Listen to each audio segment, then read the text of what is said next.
When the VAWA Act, when the Violence Against Women Act went into place in '94, it totally revolutionized the outlook on domestic violence and how law enforcement personnel were going to deal with it. We wouldn't know the first question to ask. It was just, be quiet, go to your rooms, don't call us again. We're not coming back out here. To coming back out and having the training to look at a victim to know if they've been strangled, to look at the victim to know how they've been hit, what weapons were used, what's the difference between a defensive wound versus an aggressive wound.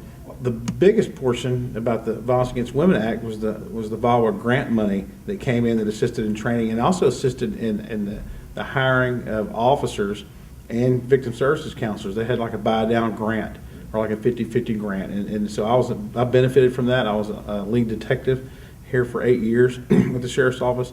I loved working at that unit. It's just one of the, I say in my 24-year career, that's probably the biggest impact that I was able to make in the community.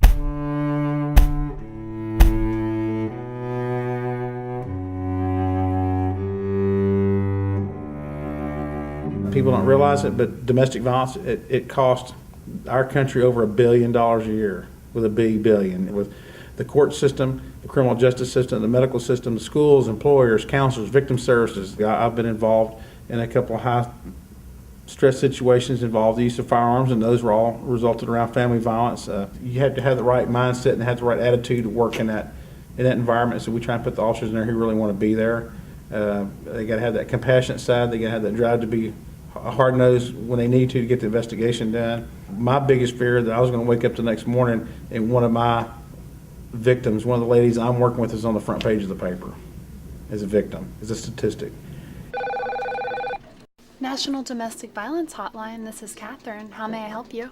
And that 1-800 domestic violence hotline is huge. That's been a huge impact across the country. And for someone who says that the 1-800 domestic violence hotline does not have a positive impact to really help law enforcement, then they haven't been doing this very long at all.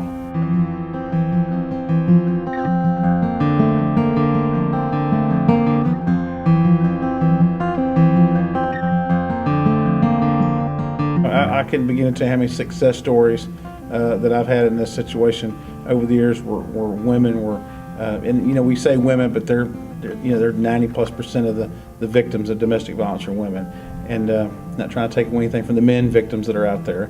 The thing in domestic violence is when you get to save someone's life, and you break that cycle and you get them out of a volatile situation, you change and reshaping or remolding that child's life who's been witnessing that violent behavior in their life growing up, and let them know that, hey, there's something different, and there is a safe place to go. I just wish more officers would take ownership and take the initiative to go down to the Capitol and work with their legislator to get tougher penalties or better programs or better funding. If they really do care, then they need to step up and be more of a force to be reckoned with, so to speak, to make positive changes instead of sitting back and go, well, wish somebody would do something. Well, we've got the power to do it.